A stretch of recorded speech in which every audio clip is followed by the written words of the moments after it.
Chemical റിയാക്ഷൻസിനെ പറ്റിയിട്ടാണ് നമ്മൾ പഠിച്ചുകൊണ്ടിരിക്കുന്നത് അല്ലേ. സാധാരണയായിട്ട് ഈ കെമിക്കൽ റിയാക്ഷൻസ് രണ്ട് തരത്തിലുണ്ട് എന്ന് നമുക്ക് പറയാം. അവയെ എലമെൻ്ററി റിയാക്ഷൻസ് എന്നും കോംപ്ലക്സ് റിയാക്ഷൻസ് എന്നും നമുക്ക് തരംതിരിക്കാം. എന്താണ് എലമെൻ്ററി റിയാക്ഷൻസ്? ഒരു സിംഗിൾ സ്റ്റെപ്പിൽ റിയാക്ഷൻ നടന്നുകൊണ്ട് പ്രൊഡക്റ്റ് ഉണ്ടാകുന്ന റിയാക്ഷൻസിനെ നമുക്ക് എലമെൻ്ററി റിയാക്ഷൻസ് എന്ന് പറയാം. എന്നാൽ ചില കെമിക്കൽ റിയാക്ഷൻസ് രണ്ടോ അതിലധികമോ സ്റ്റെപ്പുകളിൽ റിയാക്ഷൻ നടന്നിട്ടായിരിക്കും പ്രൊഡക്റ്റ് തരുന്നത്. അത്തരം റിയാക്ഷൻസിനെ നമ്മൾ കോംപ്ലക്സ് റിയാക്ഷൻസ് എന്നാണ് കൺസിഡർ ചെയ്യുന്നത്. ഏതൊരു കെമിക്കൽ റിയാക്ഷൻ ആണെങ്കിലും അതിലെങ്ങനെയാണ് റിയാക്ഷൻ നടക്കുക? അതിലുള്ള റിയാക്റ്റൻസ് ആയിട്ടുള്ള ആറ്റംസോ മോളിക്യൂൾസോ അയോൺസോ തമ്മിൽ കൊളീഷൻ നടക്കുന്നു. അതായത് ഒരു കൊളീഷൻ തിയറിയുടെ അടിസ്ഥാനത്തിൽ നമുക്ക് അവയെ എക്സ്പ്ലെയിൻ ചെയ്യാനായിട്ട് സാധിക്കും. കൺസിസ്റ്റന്റ് പാർട്ടിക്കിൾസ് തമ്മിൽ കൊളൈഡ് ചെയ്തിട്ടാണ് അവ തമ്മിൽ റിയാക്ഷൻ നടക്കുകയും പ്രൊഡക്റ്റ് ഫോം ചെയ്യുകയും ചെയ്യുന്നത്. അങ്ങനെയാണെങ്കിൽ നമ്മൾ ഡിസ്കസ് ചെയ്യാൻ പോകുന്ന ടേമാണ് മോളിക്യുലാരിറ്റി ഓഫ് എ റിയാക്ഷൻ. എന്താണ് മോളിക്യുലാരിറ്റി ഓഫ് എ റിയാക്ഷൻ എന്നുകൊണ്ട് ഉദ്ദേശിക്കുന്നത്? ഒരു എലമെൻ്ററി റിയാക്ഷനിൽ റിയാക്ഷൻ നടക്കുമ്പോൾ റിയാക്റ്റൻസിനെ നമ്മൾ കൺസിഡർ ചെയ്യുകയാണെങ്കിൽ എത്ര റിയാക്റ്റൻസ് ആണ് അവിടെ കൊളീഷന് വേണ്ടി ടേക്ക് പാർട്ട് ചെയ്യുന്നത്, അല്ലെങ്കിൽ സൈമുൾട്ടേനിയസ്ലി എത്ര കൺസിസ്റ്റന്റ് പാർട്ടിക്കിൾസ് കൊളൈഡ് ചെയ്യുമ്പോഴാണ് അവിടെ ഒരു പ്രൊഡക്റ്റ് ഫോർമേഷൻ നടക്കുന്നത്. അതിനെയാണ് നമ്മൾ മോളിക്യുലാരിറ്റി എന്ന് പറയുന്ന ടേം ഉപയോഗിച്ച് എക്സ്പ്ലെയിൻ ചെയ്യുന്നത്. എന്താണ് മോളിക്യുലാരിറ്റി എന്ന് നോക്കാം. The number of reacting species, അതായത് atoms, molecules or ions take part in an elementary reaction which must collide simultaneously in order to bring about a chemical reaction is called molecularity of a reaction. എന്നോട് നോക്കാം, എന്താണ് മോളിക്യുലാരിറ്റി? ഒരു elementary റിയാക്ഷനിൽ, ഒരു one step റിയാക്ഷനിൽ react ചെയ്യുന്ന reacting species, അവ ആറ്റംസോ മോളിക്യൂൾസോ അയോൺസും ആകാം, അവയുടെ എണ്ണം എത്രയാണ്? The number of reacting species take part in an elementary reaction which must collide simultaneously in order to bring about a chemical reaction. അതിനെയാണ് മോളിക്യുലാരിറ്റി എന്ന് പറയുന്നത്. അതായത് ഒരു കെമിക്കൽ റിയാക്ഷൻ്റെ ഇക്വേഷനിൽ നിന്ന് നമുക്ക് മോളിക്യുലാരിറ്റി കാൽക്കുലേറ്റ് ചെയ്യാനായിട്ട് സാധിക്കും. എങ്ങനെയാണെന്ന് നോക്കൂ. നമുക്ക് 2-3 എക്സാമ്പിൾസ് ഒന്ന് കൺസിഡർ ചെയ്യാം. ആദ്യമായിട്ട് ഡികമ്പോസിഷൻ ഓഫ് അമോണിയം നൈട്രേറ്റ് ആണ് നമ്മൾ കൺസിഡർ ചെയ്യുന്നത്. Decomposition of ammonium nitrate. Decomposition of ammonium nitrate നടന്നു കഴിഞ്ഞാൽ നമുക്കറിയാം N2-ഉം വാട്ടർ മോളിക്യൂളുമാണ് ഫോം ചെയ്യുന്നത്. ഈ ഒരു കെമിക്കൽ റിയാക്ഷനിൽ നമുക്ക് മനസ്സിലാകുന്ന ഒരു കാര്യം, എത്ര അമോണിയം നൈട്രേറ്റ് ആണ് ഇവിടെ റിയാക്ട് ചെയ്യുന്നത്? ഇവിടെ ഇക്വേഷൻ കൺസിഡർ ചെയ്താൽ നമുക്ക് മനസ്സിലാക്കാനായിട്ട് സാധിക്കും 1 അമോണിയം നൈട്രേറ്റ് ആണ് ഇവിടെ ഡീകമ്പോസിഷൻ റിയാക്ഷൻ നടക്കുകയും N2 ആൻഡ് 2H2O ആയി മാറുകയും ചെയ്യുന്നത്. അതായത് മോളിക്യുലാരിറ്റി ഈസ് ഈക്വൽ ടു 1. മോളിക്യുലാരിറ്റി 1 ആയിട്ടുള്ള എലമെൻ്ററി റിയാക്ഷൻസിനെ നമ്മൾ യൂണി മോളിക്യുലാർ റിയാക്ഷൻസ് എന്നാണ് വിളിക്കുന്നത്. മോളിക്യുലാരിറ്റി 1 ആയിട്ടുള്ള റിയാക്ഷൻസിനെ നമ്മൾ എന്ത് വിളിക്കുന്നു? യൂണി മോളിക്യുലാർ റിയാക്ഷൻസ് എന്നാണ് വിളിക്കുന്നത്. അടുത്ത എക്സാമ്പിൾ കൺസിഡർ ചെയ്യാം. Decomposition of hydrogen iodide. Hydrogen iodide അല്ലെങ്കിൽ HI എന്ന് പറയുന്ന കോമ്പൗണ്ട് ഡികമ്പോസിഷൻ സംഭവിച്ചുകൊണ്ട് ഹൈഡ്രജനും അയഡിനും ആയിട്ട് മാറുന്നു. ഹൈഡ്രജൻ അയഡൈഡിന് ഡികമ്പോസിഷൻ സംഭവിച്ചുകൊണ്ട് ഹൈഡ്രജൻ ഗ്യാസും അയഡിൻ ഗ്യാസുമായിട്ട് മാറുന്നു. ഈ ഒരു റിയാക്ഷൻ ശ്രദ്ധിക്കൂ. ഇവിടെ നമുക്ക് കാണാനായിട്ട് സാധിക്കും 2 moles of HI, 2 moles of HI undergo decomposition and form 1 mole of H2 and 1 mole of I2. അതായത് ഇവിടെ എത്ര റിയാക്ടിംഗ് സ്പീഷീസ് ആണ് ഇവിടെ ഉള്ളത്? 2 moles ഓഫ് HI ആണ്. So we can say the molecularity is equal to 2. Molecularity 2 ആണെങ്കിൽ അത്തരം reactions നമ്മൾ വിളിക്കുന്ന പേരാണ് ബൈ മോളിക്യുലാർ റിയാക്ഷൻസ്. അടുത്തൊരു എക്സാമ്പിൾ നോക്കാം. 2NO plus O2 gives 2NO2. Nitric oxide undergo reaction with oxygen and form nitrogen dioxide. ഈ reaction ഒന്ന് consider ചെയ്ത് കഴിഞ്ഞാൽ റിയാക്റ്റൻസിനെ നമുക്കൊന്ന് ശ്രദ്ധിക്കാം. റിയാക്റ്റൻസിനെ ശ്രദ്ധിച്ചാൽ 2NO plus 1O2. Total number of reactance species എത്രയാണെന്ന് നോക്കൂ. 2 + 1 അതായത് 3 അല്ലേ? അതായത് മോളിക്യുലാരിറ്റി ഈസ് ഈക്വൽ ടു 3 ആണ്, മോളിക്കുലാരിറ്റി 3 ആണെങ്കിൽ അത്തരം റിയാക്ഷൻസ് നമ്മൾ വിളിക്കുന്ന പേരെന്താണ്? It is try molecular reactions. അപ്പോൾ എലമെൻ്ററി റിയാക്ഷൻസ് കൺസിഡർ ചെയ്യുകയാണെങ്കിൽ അപ്പോൾ യൂണിമോളിക്കുലാർ ആവാം, ബൈമോളിക്കുലാർ ആവാം, എന്നാൽ ട്രൈ മോളിക്കുലാറും ആവാം. അതിൽ കൂടുതൽ സാധാരണയായിട്ട് വരാറില്ല. കാരണം ഇതിൽ കൂടുതൽ റിയാക്ടിങ് സ്പീഷീസ് തമ്മിൽ കൊളൈഡ് ചെയ്തിട്ടാണ് ഒരു പ്രൊഡക്റ്റ് ഫോം ചെയ്യുന്ന റിയാക്ഷൻ നടക്കുന്നത് എങ്കിൽ അത്തരം റിയാക്ഷൻസ് എല്ലാം എലമെൻ്ററി റിയാക്ഷൻസ് അല്ല. അവർ 1 സ്റ്റെപ്പിൽ സാധാരണയായിട്ട് നടക്കാറില്ല. അവയെല്ലാം കോംപ്ലക്സ് റിയാക്ഷൻസ് ആയിട്ടാണ് കൺസിഡർ ചെയ്യുന്നത് എന്നൊന്ന് ഓർക്കേണ്ടതായിട്ടുണ്ട്. ഒരു കോംപ്ലക്സ് റിയാക്ഷൻ്റെ കാര്യത്തിൽ മോളിക്കുലാരിറ്റിക്ക് എന്ത് റോളാണ് ഉള്ളതെന്ന് നോക്കാം.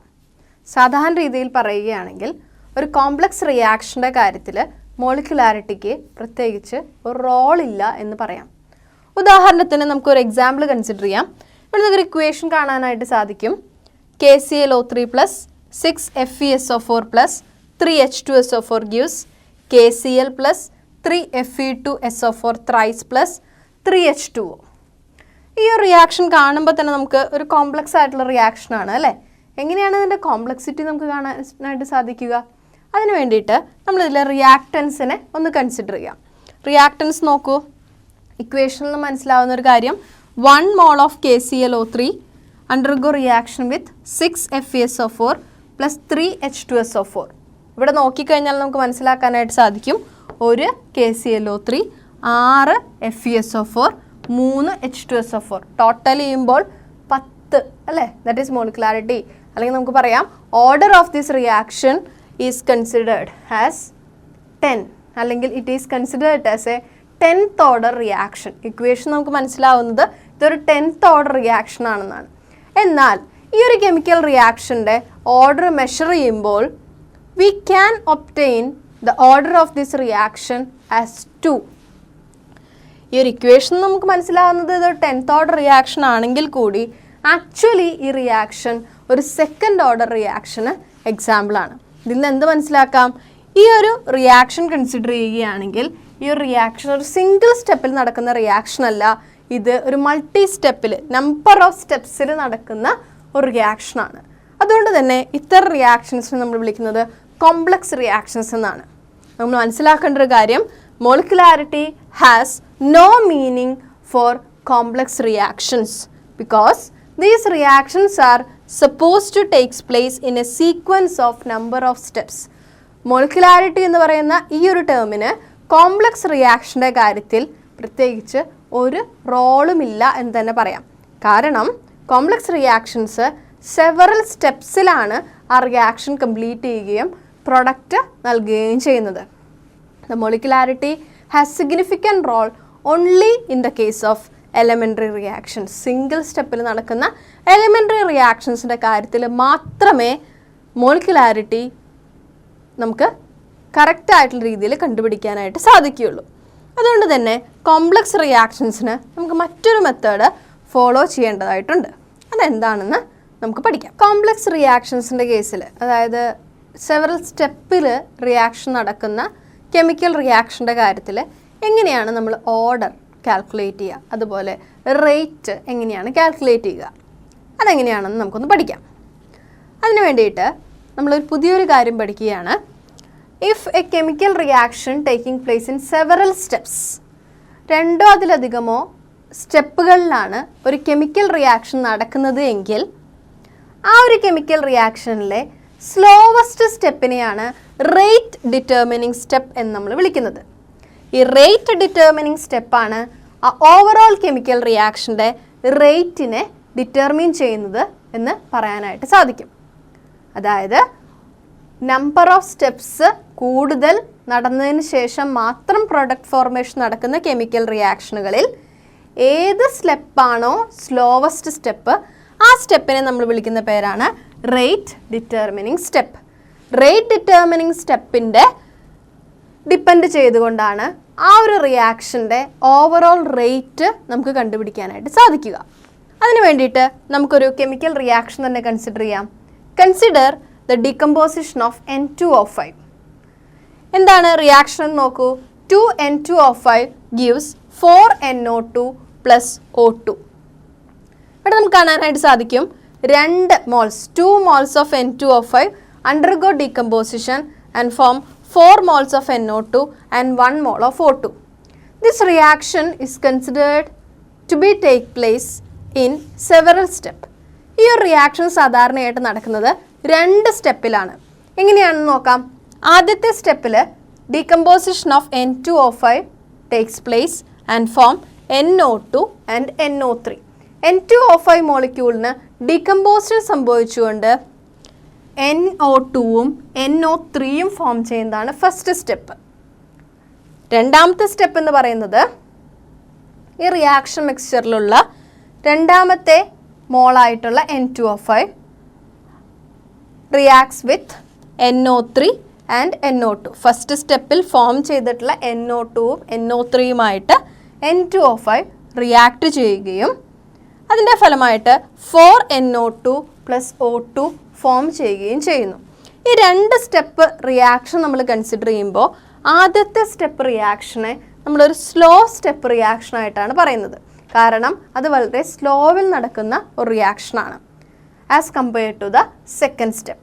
അതുകൊണ്ട് തന്നെ ഈ ഒരു റിയാക്ഷനിലെ റേറ്റ് ഡിറ്റർമിനിങ് സ്റ്റെപ്പ് എന്ന് പറയുന്നത് എന്താണ്? സ്റ്റെപ്പ് 1 ആണ്. അതുകൊണ്ട് നമുക്ക് എഴുതാനായിട്ട് സാധിക്കും the rate of a reaction is equal to K into concentration of N2O5. നമ്മൾ നേരത്തെ പഠിച്ചിട്ടുള്ള പോലെ തന്നെ rate of a reaction depending upon the concentration of the reactant. ഇവിടെ നമ്മൾ ഏത് സ്റ്റെപ്പ് മാത്രമേ കൺസിഡർ ചെയ്യുന്നുള്ളൂ? സ്ലോ സ്റ്റെപ്പ് റിയാക്ഷൻ മാത്രമേ കൺസിഡർ ചെയ്യുന്നുള്ളൂ. അതുകൊണ്ട് തന്നെ നമുക്ക് എഴുതാനായിട്ട് സാധിക്കും rate of a chemical reaction is equal to K into concentration of N2O5. ഇവിടെ നോക്കൂ, K into concentration of N2O5 എന്നതിൽ നിന്ന് എന്താണ് മനസ്സിലാക്കാൻ സാധിക്കുക? This is the rate of this reaction. അതായത് ഈ സ്റ്റെപ്പ് 1 ആണ് ഇവിടെ റേറ്റ് ഡിറ്റർമിനിങ് സ്റ്റെപ്പ്. അപ്പോൾ നമുക്ക് ഫസ്റ്റ് സ്റ്റെപ്പിൽ നിന്ന് എന്ത് മനസ്സിലാക്കാം? ഇവിടെ ഒരു N2O5 ആണ് റിയാക്ഷൻ സംഭവിക്കുന്നത്. So it is considered as A unimolecular reaction. ഇവിടെ ഒരു N2O5 മോളിക്യൂളിന് ഡീകമ്പോസിഷൻ സംഭവിച്ചുകൊണ്ട് NO2ഉം NO3യുമായി മാറുന്നു. So it is considered as A unimolecular reaction. So rate determining step is unimolecular. അതുകൊണ്ട് തന്നെ എന്താണ് ഈ റിയാക്ഷൻ്റെ ഓർഡർ? റിയാക്ഷൻ്റെ ഓർഡർ എന്ന് പറയുന്നത് 1 ആണ്. The order of this reaction is equal to 1. ഇപ്പോൾ ഈ ഒരു ഇക്വേഷൻ നമ്മൾ കൺസിഡർ ചെയ്യുകയാണെങ്കിൽ ഇതൊരു 2 സ്റ്റെപ്പ് റിയാക്ഷനായി നമ്മൾ കൺസിഡർ ചെയ്താൽ മാത്രമാണ് നമുക്ക് എന്ത് കിട്ടുള്ളൂ? ഓർഡർ ഈസ് ഈക്വൽ ടു 1 എന്ന് കിട്ടുള്ളൂ. അല്ലെങ്കിൽ this reaction is A unimolecular reaction എന്നൊരു കൺക്ലൂഷനിൽ നമുക്ക് എത്താനായിട്ട് സാധിക്കുകയുള്ളൂ. അല്ലാതെ നമ്മൾ ഈ ഒരു ഇക്വേഷൻ മാത്രമാണ് കൺസിഡർ ചെയ്യുന്നുണ്ടെങ്കിൽ നമുക്ക് എന്താണ് മനസ്സിലാക്കുക? ഇവിടെ 2 മോൾസ് ഉള്ളതുകൊണ്ട് നമ്മൾ എന്ത് എഴുതും? ഓർഡർ ഈസ് ഈക്വൽ ടു 2 എന്ന് എഴുതും. അങ്ങനെയല്ല എഴുതേണ്ടത്. In the case of complex reactions അല്ലെങ്കിൽ 2ഓ അതിലധികമോ സെവറൽ സ്റ്റെപ്പുകളിൽ നടക്കുന്ന റിയാക്ഷൻ ആണെങ്കിൽ അവിടെ റേറ്റ് എന്ന് പറയുന്നത് സ്ലോവസ്റ്റ് സ്റ്റെപ്പിൻ്റെ റേറ്റിനെ ഡിപ്പെൻഡ് ചെയ്തിരിക്കുന്നു എന്നുള്ള കാര്യം പ്രത്യേകമായിട്ട് ഓർക്കണം. ഒരു കോംപ്ലക്സ് റിയാക്ഷൻ്റെ കാര്യത്തിൽ എങ്ങനെയാണ് നമ്മൾ റേറ്റ് കണ്ടുപിടിക്കുക എന്ന് കണ്ടു കഴിഞ്ഞു അല്ലേ? എന്നാൽ ചില കോംപ്ലക്സ് റിയാക്ഷൻസിൽ അല്ലെങ്കിൽ സെവറൽ സ്റ്റെപ്പിൽ നടക്കുന്ന റിയാക്ഷനിൽ റിയാക്റ്റൻറ്റിനെ മാത്രം ഡിപ്പെൻഡ് ചെയ്തുകൊണ്ടല്ല റേറ്റ് നമുക്ക് പറയാനായിട്ട് സാധിക്കുക. അതോടൊപ്പം തന്നെ ആ ഒരു റിയാക്ഷനിൽ പ്രസൻ്റ് ആയിട്ടുള്ള കാറ്റലിസ്റ്റ് കൂടെ അവിടെ റേറ്റിനെ ഡിറ്റർമിൻ ചെയ്യുന്ന ഒരു ഫാക്ടറായിട്ട് മാറുന്നു. അങ്ങനെയുള്ള ഒരു എക്സാമ്പിളാണ് നമ്മളിനി കൺസിഡർ ചെയ്യാൻ പോകുന്നത്. അതായത് the rate of a reaction depends not only on the reactant but also depend upon the substances which is present as catalyst. അങ്ങനെയുള്ള ഒരു എക്സാമ്പിളായിട്ട് നമ്മൾ കൺസിഡർ ചെയ്യുന്നത് decomposition of hydrogen peroxide which is catalyzed by I- ion in an alkaline medium. Hydrogen പെറോക്സൈഡിൻ്റെ decomposition ആണ് നമ്മളിവിടെ consider ചെയ്യുന്നത്. ഈ റിയാക്ഷനിൽ അയോണുകൾ ഇവിടെ ഒരു കാറ്റലിസ്റ്റ് ആയിട്ട് പ്രവർത്തിക്കുന്നു. ഈ റിയാക്ഷൻ നടക്കുന്നത് ഒരു ആൽക്കലൈൻ മീഡിയത്തിലാണ്. ഈ ഒരു റിയാക്ഷൻ നമ്മൾ കൺസിഡർ ചെയ്യുകയാണെങ്കിൽ നമുക്ക് എഴുതാനായിട്ട് സാധിക്കും 2H2O2 in the presence of I- and in alkaline medium H2O2-ന് ഡികമ്പോസിഷൻ സംഭവിച്ചുകൊണ്ട് വാട്ടർ മോളിക്യൂളും ഓക്സിജനും ഉണ്ടാവുന്നു. അതായത് 2H2O2 on decomposition gives 2H2O + O2. ഈ റിയാക്ഷൻ പ്രധാനമായിട്ടും 2 സ്റ്റെപ്പിലാണ് നടക്കുന്നത്. ആദ്യത്തെ സ്റ്റെപ്പ് നോക്കാം. ഫസ്റ്റ് സ്റ്റെപ്പ് എന്ന് പറയുന്നത് H2O2 undergo reaction with I-. H2O2 I- catalyst ആയിട്ടുള്ള I- റിയാക്ട് ചെയ്തുകൊണ്ട് എന്തായിട്ട് മാറുന്നു? H2Oയും IO- ഉണ്ടാകുന്നു. ഇവിടെ IO- എന്ന് പറയുന്നത് ഇന്റർമീഡിയറ്റ് ആണ്. രണ്ടാമത്തെ സ്റ്റെപ്പിൽ H2O2 മോളിക്യൂള് ഇന്റർമീഡിയറ്റ് ആയിട്ടുള്ള IO- റിയാക്ട് ചെയ്ത് വാട്ടർ മോളിക്യൂളും ഓക്സിജനും അതോടൊപ്പം തന്നെ I- അയോണുകളും ഉണ്ടാക്കുന്നു. ഇവിടെ ഈ രണ്ട് സ്റ്റെപ്പുകളും കൺസിഡർ ചെയ്താൽ നമുക്ക് കാണാനായിട്ട് സാധിക്കുക, ആദ്യത്തെ സ്റ്റെപ്പ് അതായത് ഇന്റർമീഡിയറ്റ് ഫോം ചെയ്യുന്ന സ്റ്റെപ്പാണ് it is considered as the slowest step. അതുകൊണ്ട് തന്നെ സ്റ്റെപ്പ് 1നെ ഡിപ്പെൻഡ് ചെയ്തുകൊണ്ടാണ് നമുക്ക് ഈ ഒരു റിയാക്ഷൻ്റെ റേറ്റ് എക്സ്പ്രസ് ചെയ്യാനായിട്ട് സാധിക്കുക. ഇവിടെ ഈ രണ്ട് സ്റ്റെപ്പുകളും നമ്മൾ കൺസിഡർ ചെയ്താൽ രണ്ട് സ്റ്റെപ്പുകളും ബൈ മോളിക്യുലാർ എലമെൻ്ററി റിയാക്ഷൻസ് ആണ് അല്ലേ? രണ്ട് മോളിക്യൂൾസ് വീതം ഇവിടെ റിയാക്റ്റൻ്റ് ആയിട്ടുണ്ട്. So these 2 steps are considered as bimolecular elementary reactions. എന്നാൽ ഇവിടെ IO- എന്ന് പറയുന്നത് ഇൻ്റർമീഡിയറ്റ് ആയതുകൊണ്ട് ഓവറോൾ റിയാക്ഷൻ എഴുതുമ്പോൾ IO- നമുക്ക് കൺസിഡർ ചെയ്യേണ്ട കാര്യമില്ല, അല്ലെങ്കിൽ IO- എന്ന് പറയുന്ന ആ സ്പീഷീസിനെ ഉൾപ്പെടുത്തേണ്ട കാര്യമില്ല. അതുകൊണ്ട് തന്നെ ഇവിടെ റേറ്റ് ഡിറ്റർമിനിങ് സ്റ്റെപ്പായിട്ട് കൺസിഡർ ചെയ്യുന്നത് ഫസ്റ്റ് സ്റ്റെപ്പാണ്. ഫസ്റ്റ് സ്റ്റെപ്പിനെ സ്ലോ സ്റ്റെപ്പായിട്ടും കൺസിഡർ ചെയ്യുന്നു. ഇതിൽ നിന്ന് എന്താണ് മനസ്സിലാക്കാൻ സാധിക്കുക?